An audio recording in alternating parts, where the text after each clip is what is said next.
माहितीये का, तर इथं त्याचं होतं रिफ्लेक्शन. काय होतं त्याचं? कारण तुम्हाला माहित आहे की लाईटचा एक रूल आहे की त्याच्यामध्ये जर एखादा ऑब्स्टॅकल आला, एखादं बाउंड्री आली, तर अशा वेळेस प्रकाश किरण त्यांची काय करतात, विशिष्ट अँगलनं दिशा बदलतात. आता हे जे लाईट आहे, तर या लाईटचं रिफ्लेक्शन झाल्यानंतर हे जे लाईट आहे ना, हा पूर्णपणे हवेमध्ये रिटर्न जात नाही. हवेमध्ये रिटर्न जातो का? नाही. तर हवेमध्ये तुम्हाला माहित आहे काही प्रमाणात काय आहे, कार्बन डायऑक्साईड आहे, काही प्रमाणात काय आहे, डस्ट पार्टिकल आहे, काही प्रमाणात काय आहे, वॉटर ड्रॉपलेट्स आहेत.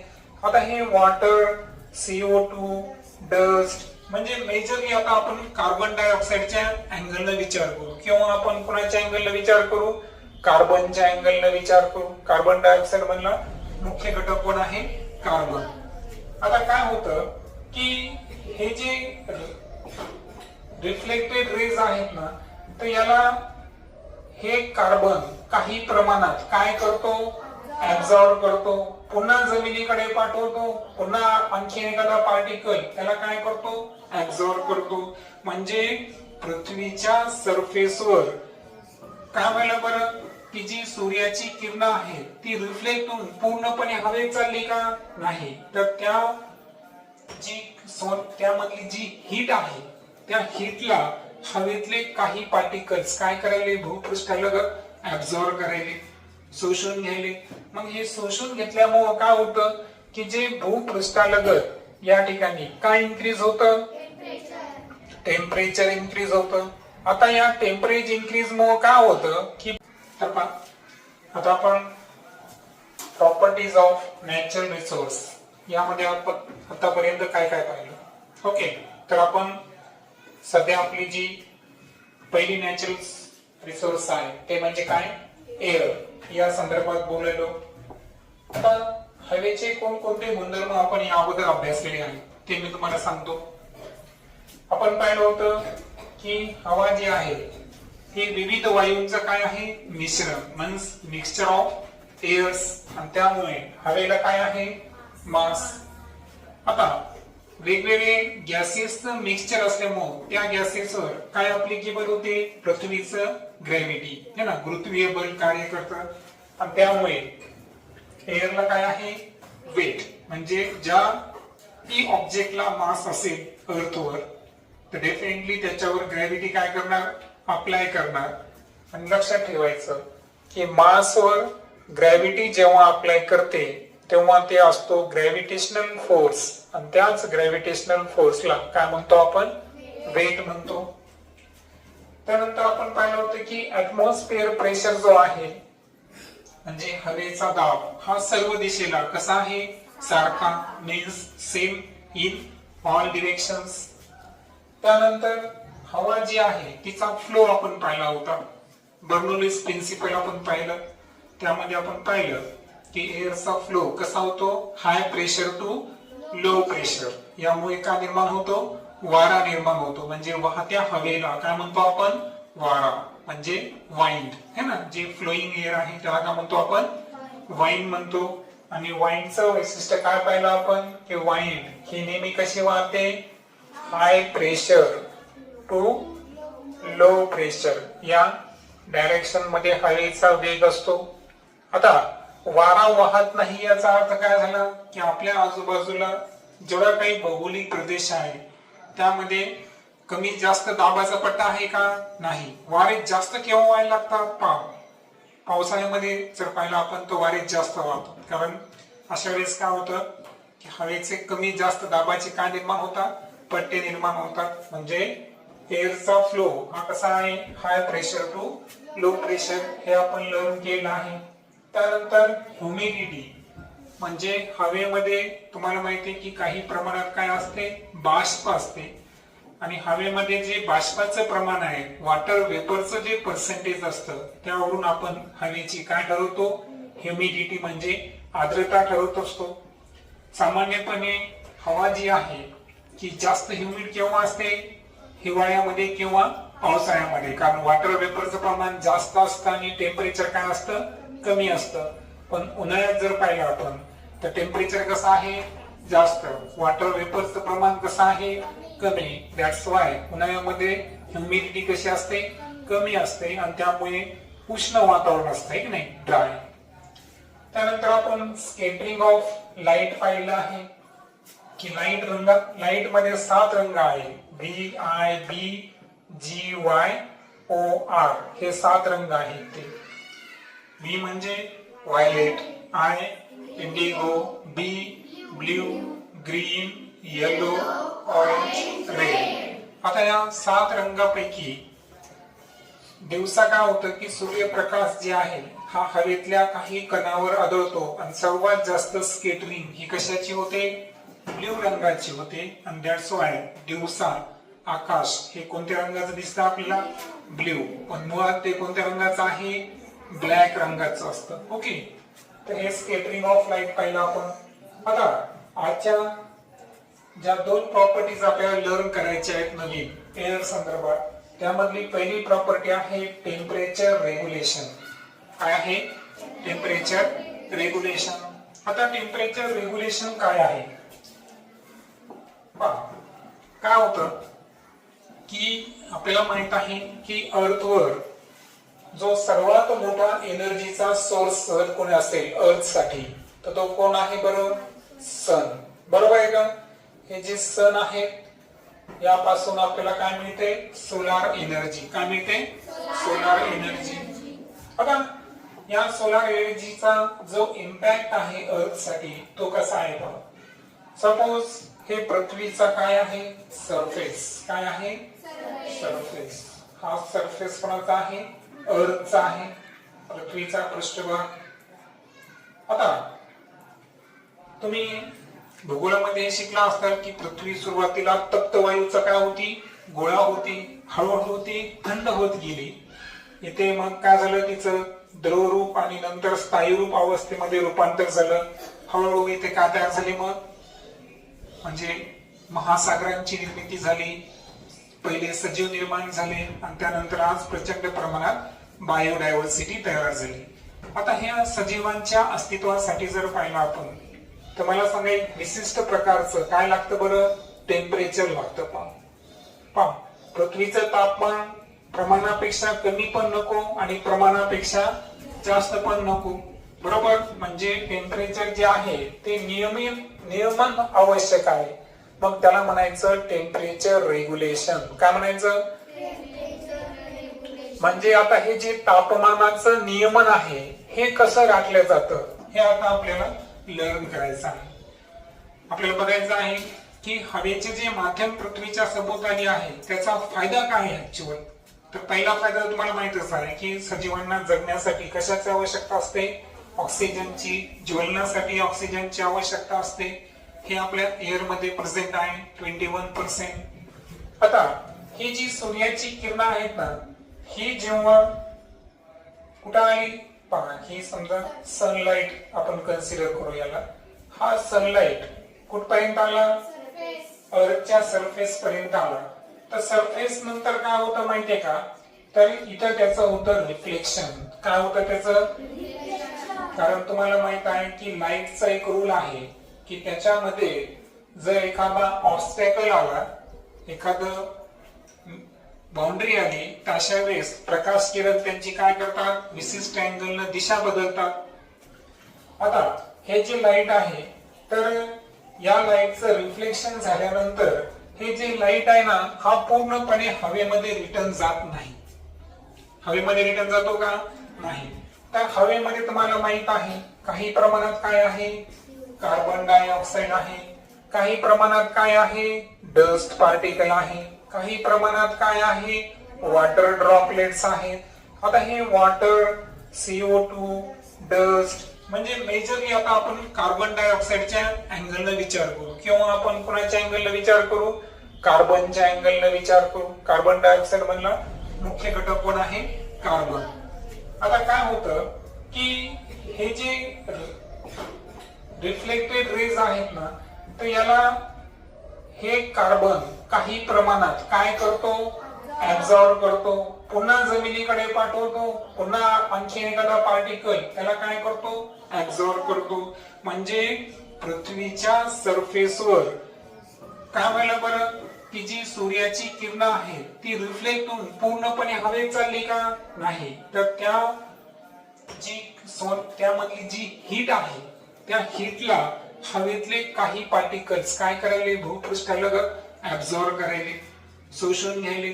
मग हे शोषून घेतल्यामुळे काय होतं, की जे भूपृष्ठालगत या ठिकाणी काय इन्क्रीज होतं, टेम्परेचर इन्क्रीज होतं. आता या टेम्परेचर इन्क्रीज मुळे काय होतं, की पृथ्वीचं तापमान जर पाहिलं आपण, हे नसतं, हे खूप महत्वाचं आहे. पहा, लक्षात घ्या. तुम्हाला माहिती आहे आपल्या शरीराचं सामान्य तापमान किती असतं, 37 डिग्री सेल्सिअस. आता बाहेरचं एन्व्हायरमेंट जर 0 डिग्री, 5 डिग्री किंवा 10 डिग्री असेल, अशा वेळेस आपल्याला खूप थंडी वाजते.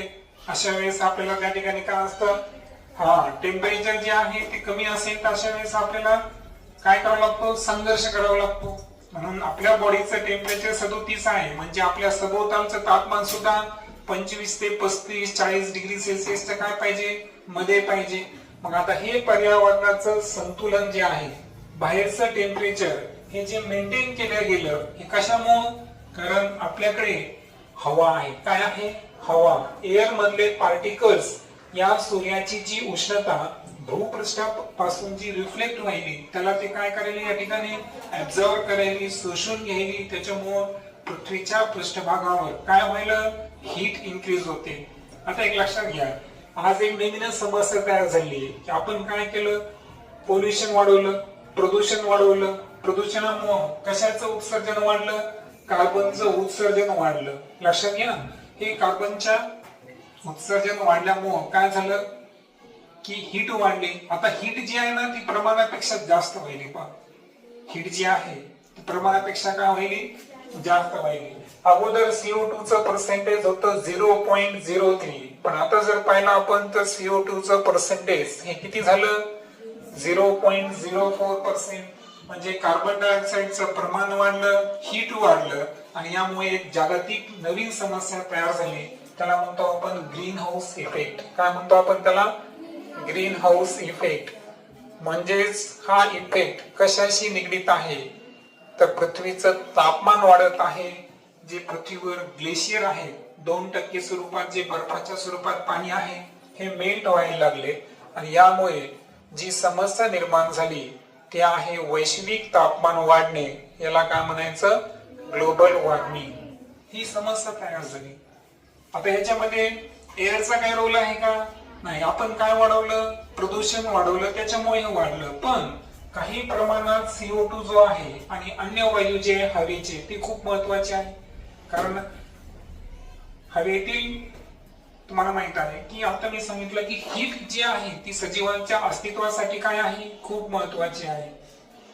या कार्बनने किंवा एअरनं हीट ऍब्झॉर्ब केली नसती तर अर्थ जे आहे, आपली पृथ्वी जी आहे, याचं जे टेम्परेचर आहे हे टेम्परेचर कसं राहिलं असतं बरं, व्हेरी लो. म्हणजे अतिशय कमी तापमान राहिलं असतं. आणि चार्ल्स डार्विनचा सिद्धांत आहे की सर्व्हायव्हल ऑफ द फिटेस्ट, म्हणजे नॅचरल सिलेक्शन. नेचर कुणाची निवड करतो, जो पर्यावरणासोबत काय करतो, जुळून घेऊ शकतो. मग मला सांगा, फार कमी तापमानाला बरेच सजीव टिकू शकतात का? आज अंटार्क्टिकामध्ये सर्व प्रकारचे सजीव जाऊन राहू शकतात का? नाही. म्हणजे याचा अर्थ टेम्परेचर रेग्युलेशन हे आपल्या हवेचं एक महत्वाचं काय आहे, रोल आहे, कार्य आहे. त्यानंतर शेवटचा पाहू आपण ट्रान्समिशन ऑफ साऊंड. आता एक लक्षात घ्या की आता आपण हवेचं शेवटचं फंक्शन बघायलो का, तर ट्रान्समिशन म्हणजे काय. तुम्हाला माहित असेल की प्रकाश जे आहे, लाईट, तर याला ट्रॅव्हलिंग करण्यासाठी माध्यमाची आवश्यकता असते का, नाही. मात्र जे साऊंड आहे, साऊंडला जर ट्रॅव्हल करायचं असेल, म्हणजे साऊंडला एका ठिकाणाहून दुसऱ्या ठिकाणी जायचं असेल, तर त्यासाठी कशाची आवश्यकता असते, मीडियम. कशाची आवश्यकता असते, मग हे मीडियम जे आहे हे एअर असू शकतं, वॉटर असू शकतं, एखादा सॉलिड असू शकतं किंवा एखादा लिक्विड असू शकतं किंवा एखादा गॅस सुद्धा असू शकतो. व्हॅक्यूम जे आहे, व्हॅक्यूम मध्ये साऊंड ट्रॅव्हल करेल का? व्हॅक्यूम म्हणजे काय? निर्वात पोकळी. तर व्हॅक्यूम मध्ये साऊंडचं ट्रान्समिशन होऊ शकत नाही. साऊंड जे आहे हे एका माध्यमातून दुसऱ्या माध्यमामध्ये एंटर करू शकतो, परंतु व्हॅक्यूम मध्ये ट्रॅव्हलिंग करू शकतो का? आता मी तुम्हाला बोलायलो, हे तुम्हाला काय ऐकू येतं बरं? आपल्या आजूबाजूला हवेचे काय आहे? माध्यम. आणि या माध्यमामुळं काय होतं की माझा आवाज तुमच्यापर्यंत पोहोचतो. चंद्रावर आपण एकमेकांना बोलू शकतो का? नाही, कारण चंद्रावर हवेचे माध्यम आहे का? नाही. That's why. आणि त्यातही लक्षात घ्या की साऊंडची स्पीड सर्वात जास्त कशामध्ये असते? सॉलिड. आणि सर्वात कमी कोणामध्ये असते? गॅसियस मीडियम मध्ये असते. आता ओव्हरऑल आपला जो आता आपण पाहिलं की आपण जे एकमेकांना बोलू शकतो, कारण आपल्या सभोवताली कोणतं मीडियम आहे? एअर. एअरमुळे साऊंड एका ठिकाणाहून दुसऱ्या ठिकाणी ट्रॅव्हल करतं, म्हणजे साऊंडचं काय होतं? प्रोपोगेशन होतं. इथे लक्षात. आता याच्यात एक लक्षात ठेवायचं आहे की साऊंड जे आहे ना, तर साऊंड ही एक प्रकारची लॉन्जिट्युनल वेव्ह आहे. काय आहे? लॉन्जिट्युनल वेव्ह. वेव्हचे दोन प्रकार असतात पहा. पुढे तुम्ही शिकणार आहात, ट्रान्सफर वेव्ह आणि लॉन्जिट्युनल वेव्ह. तर लाईट जे आहे ते काय असतं? लाईट ट्रान्सफरच वेव्ह आहे, प्रकाश. त्याला माध्यमाची आवश्यकता नसते. परंतु जे साऊंड आहे ती कोणती वेव्ह आहे? लॉन्जिट्युनल वेव्ह. याच्या प्रोपोगेशन साठी मीडियमची आवश्यकता असते. आता प्रश्न असा आहे आपला की आता आपण हवेच्या डेन्सिटी बद्दल बोलू की डेन्सिटी आणि साऊंडची स्पीड याचा काही संबंध आहे का? तर आहे. लक्षात घ्या, एक लक्षात घ्या की साऊंड जे आहे ना, समजा आता हवेची डेन्सिटी, एअर डेन्सिटी जितकी जास्त मॅक्झिमम आणि टेम्परेचर जितकं लो, टेम्परेचर जितकं लो कमी असेल, तर अशा वेळेस साऊंडची स्पीड ही तितकीच काय असते? मॅक्स. मॅक्स म्हणजे काय? मॅक्झिमम. मॅक्स म्हणजे काय? मॅक्झिमम. अर्थ कळाला? पुन्हा एकदा सांगतो. लक्षात घ्या की जेव्हा हवेचं तापमान कसं आहे? लो. लो म्हणजे कसं? कमी. आता मला सांगा, लो टेम्परेचर केव्हा असतं आपल्याकडं? विंटर. विंटर म्हणजे केव्हा? हिवाळ्यामध्ये टेम्परेचर असतं कमी. अशा वेळेस हवेची डेन्सिटी कशी असते? मॅक्झिमम असते. आणि डेन्सिटी हवेची जितकी जास्त तितकी साऊंडची स्पीड जास्त. आणि म्हणून हिवाळ्यामध्ये साऊंडची स्पीड जी आहे ही उन्हाळ्यापेक्षा कशी असते? जास्त असते. लक्षात आलं की टेम्परेचर आणि डेन्सिटी याचं direct relationship he velocity of sound वर डिपेंड असतं. आणि तुमच्या माहितीच तो सांगतो की जी साऊंडची व्हेलोसिटी आहे ती अप्रॉक्सिमेटली पहा 340 मीटर पर सेकंद आहे. किती आहे? 340 मीटर पर सेकंद. जेव्हा की तुम्ही प्रकाश आहे, प्रकाशाचा वेग जर पाहिला तुम्ही तर तो आहे पहा 3 लाख किलोमीटर प्रति सेकंद. त्याला आपण 3 × 10⁸ मीटर पर सेकंद म्हणतो. परंतु साऊंडची जी स्पीड आहे त्यापेक्षा खूप कमी आहे. येते लक्षात? 340 मीटर पर सेकंद. पण लाईट जो आहे हा व्हॅक्यूम मध्ये सुद्धा ट्रॅव्हल करू शकतो. त्याला मीडियम लागतं का? नाही. पण साऊंड जे आहे त्याला काय लागतं? मीडियम. आणि यासाठी कोणतं मीडियम आहे आपल्या आजूबाजूला? एअर जर नसती तर आपण एकमेकांना बोलू शकलो असतो का? नाही. म्हणजे आपल्या आजूबाजूला जी एअर आहे त्याचं आपण फीचर पाहिलं. येतं लक्षात? जसं की मी सांगितलं होतं की साऊंडचं ट्रान्समिशन ही सुद्धा एअरची एक इम्पॉर्टंट काय आहे? प्रॉपर्टी. सो अशा पद्धतीने आपण एअरच्या डिफरंट टाईपच्या प्रॉपर्टीज लर्न केल्या. नेक्स्ट टॉपिक मध्ये आपण कशाबद्दल डिस्कस करू? वॉटर संदर्भात. ओके. या नॅचरल रिसोर्सचे आपण गुणधर्म अभ्यासू.